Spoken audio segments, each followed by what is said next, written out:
and welcome to this episode of CIAC Conversations, recorded on the sidelines of this year's Canada in Asia Conference, or CIAC 2025. I'm Mike Roberts, the Asia-Pacific Foundation of Canada's Communications Director.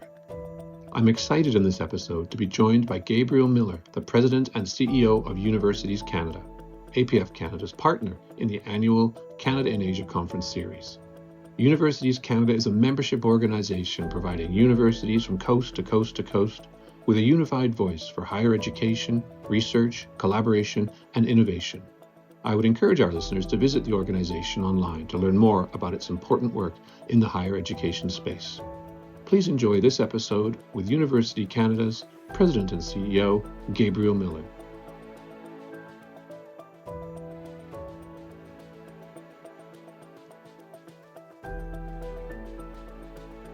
Welcome, Gabriel, to Asia-Pacific Conversations. We're doing a special episode series this week on the sidelines of our Canada in Asia Conference 2025 here in sunny Singapore in 2025. Welcome to the show. It's wonderful to be here, Michael. Thanks for the invitation. My pleasure. Now, Gabriel, for listeners who may not be overly familiar with Universities Canada, can you tell us a little bit about your organization, what it does, who it represents, and what your mission and goals encompass?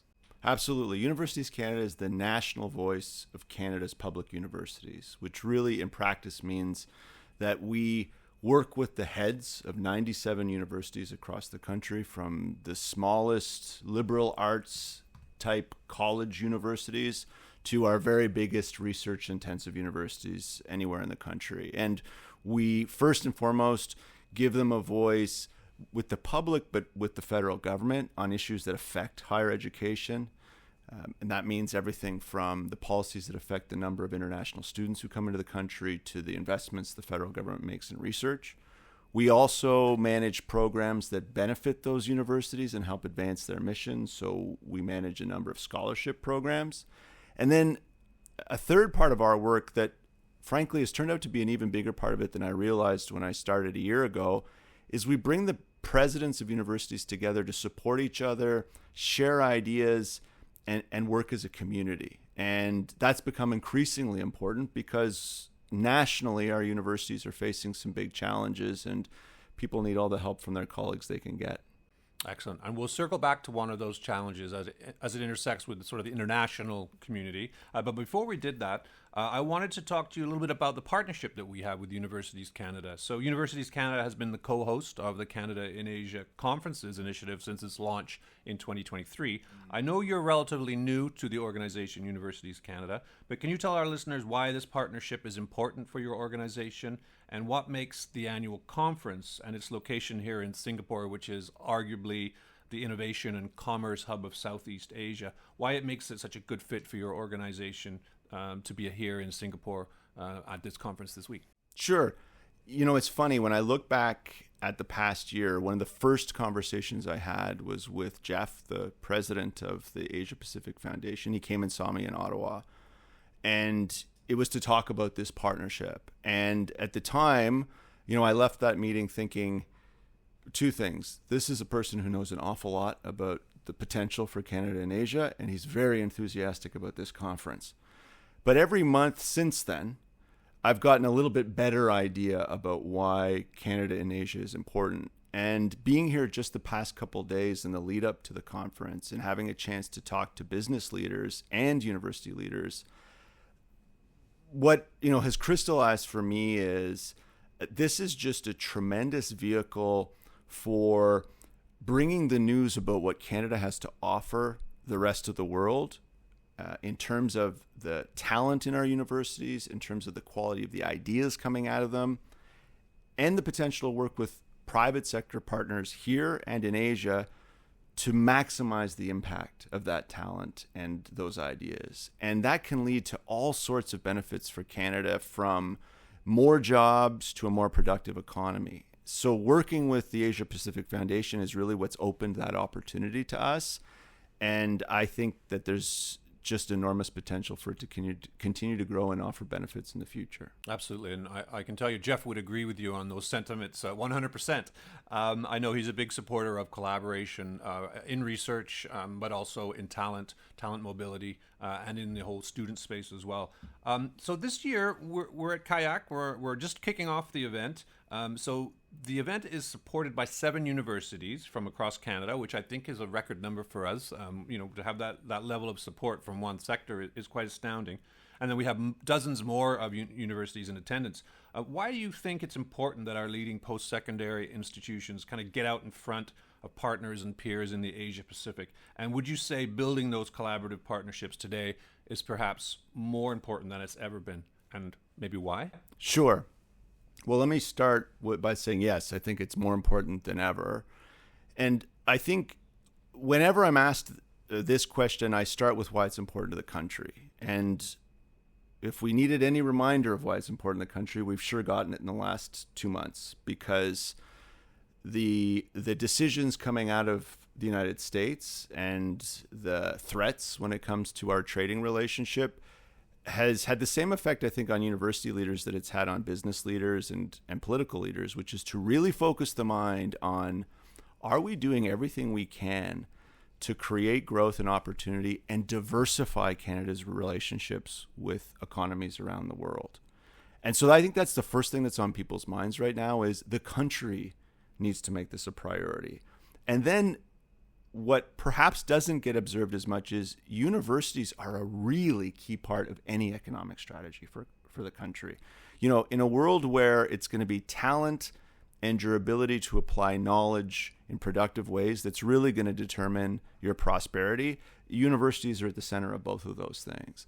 And as talking to the business leaders who are gathered here today ahead of our conference, Asia is the most dynamic, innovative, fastest growing part of the global economy. And so if university is going to be part of creating opportunity for Canada, this is the place where it makes sense for us to be prioritizing that work. And I'm hearing from our members, our university members, about the opportunity to work with companies in Asia to take, say, research in agriculture and apply it commercially in ways that will help Asian countries meet their own population's needs, but also to expand their economies. We're seeing Canada's expertise in areas like artificial intelligence.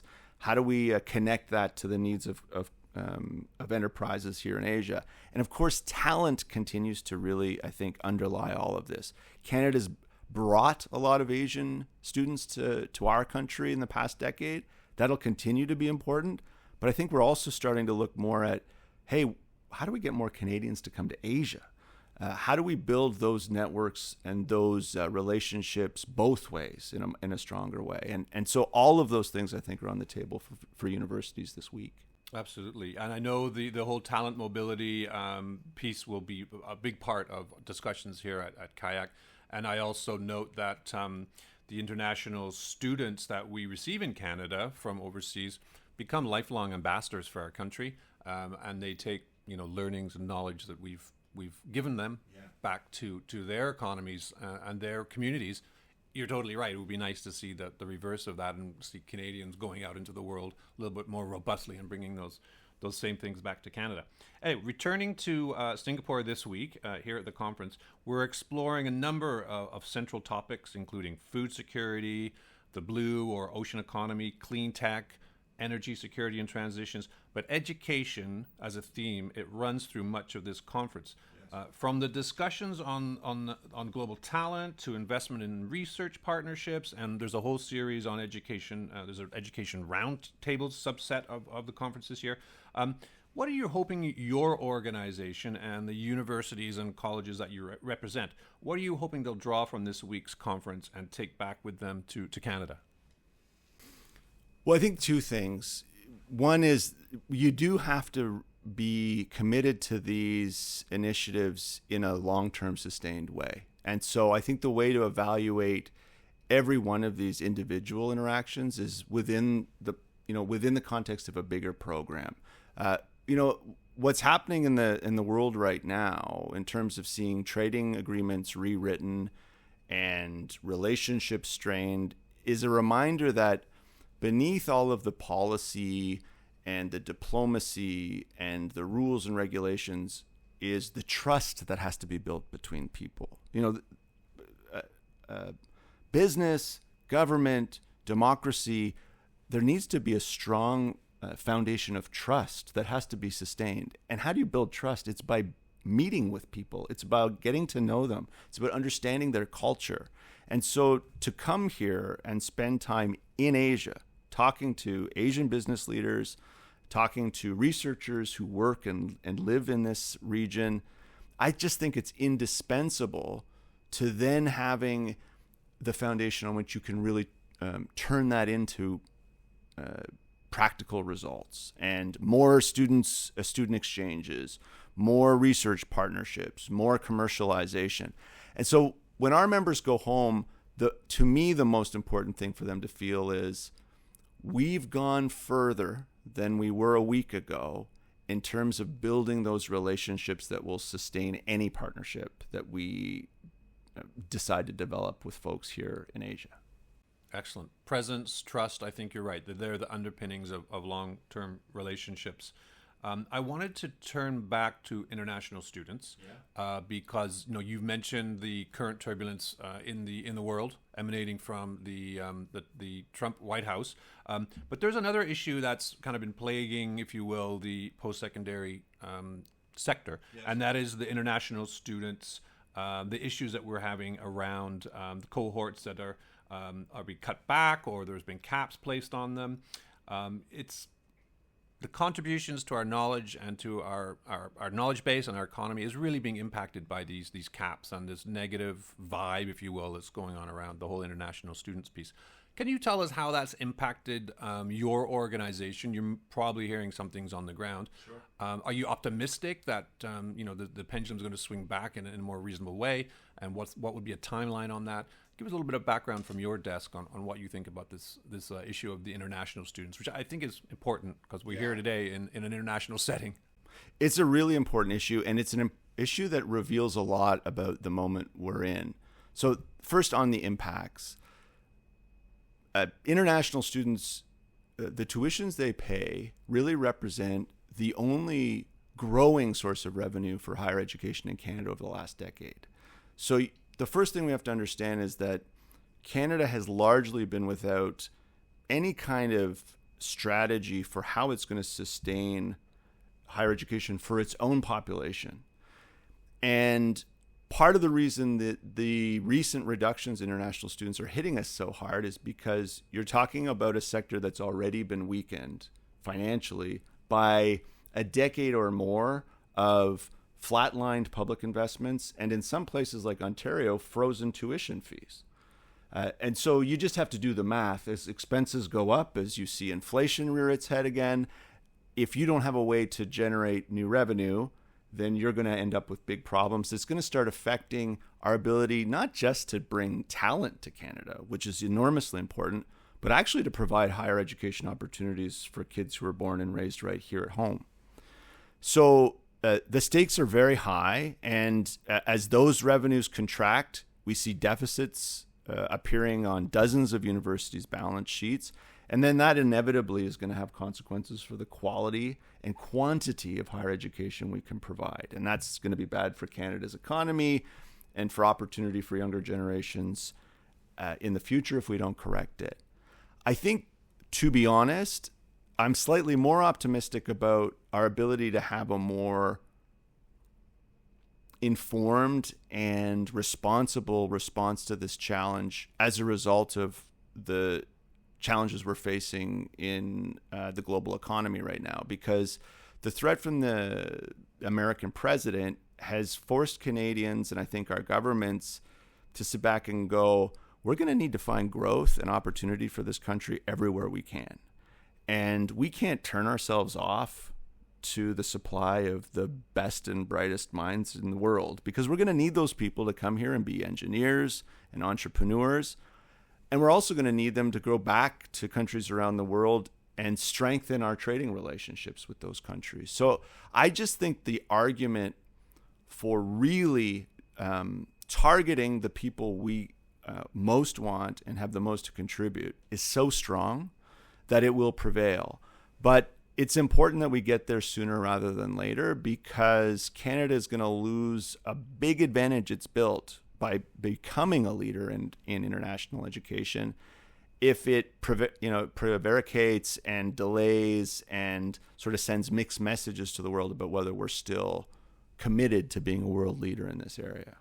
Absolutely. No, I appreciate the context on that, Gabriel, and your candid response. I know it's an issue that we're watching closely at the Asia-Pacific Foundation. We have an entire vertical dedicated to education and Asia competencies, instilling competencies in Canadians, young Canadians, about Asia, culture, skills, language, etc. So it's something we'll be following over the coming weeks, months, and years. So thank you for helping explain that to us on the position that you're taking from Universities Canada. I wanted to finally touch on the conference itself. Bring it home to CIAC 2025. Universities Canada is a co-sponsor, and by the sound of your comments and conversation today, I'm hoping that this partnership is going to be lasting sometime into the future. And I wanted to get from you, from your personal perspective, if there are any topics or themes as we kind of kick into the conference this week that you're going to be looking for or paying attention for, or maybe flagging your partners. Hey, you might want to go and listen to that session over there. Anything that's kind of tickled your radar? Well, obviously, I'm very interested in anything that has to do with the role of higher education in driving Canada's economy. So, the role of universities in creating opportunity for people who want to work with Canada, but also for Canadians who want to work with people in Asia, but also as the idea and talent drivers for a 21st century economy. But I'm also interested in these other conversations about particular sectors of our economy and what higher education has to contribute. And so one that I find fascinating is Canada's leadership in agriculture and food. We're a really proud agricultural country. This is an area where maybe the first thing that leaps to mind isn't research, but in fact, Canada's really distinguished itself in terms of both for supporting our own agricultural economy, but being a net exporter of ideas and productivity and enhancements in this area, which has then had huge benefits to the world in terms of its ability to feed itself and to produce resilient crops, to protect public health. And so I'm excited about those conversations because I think they touch the lives of Canadians, and I think they have a huge amount of potential to continue to touch the lives of people around the world. Fantastic. Good to hear. Gabriel Miller, President and CEO of Universities Canada, co-partner in the Canada in Asia Conference Series. I thank you for your time today. I know you're a busy fellow. I hope you enjoy the conference and you get out of it all that you hope to get out of it, and I look forward to talking to you again in the future. Thank you, Michael.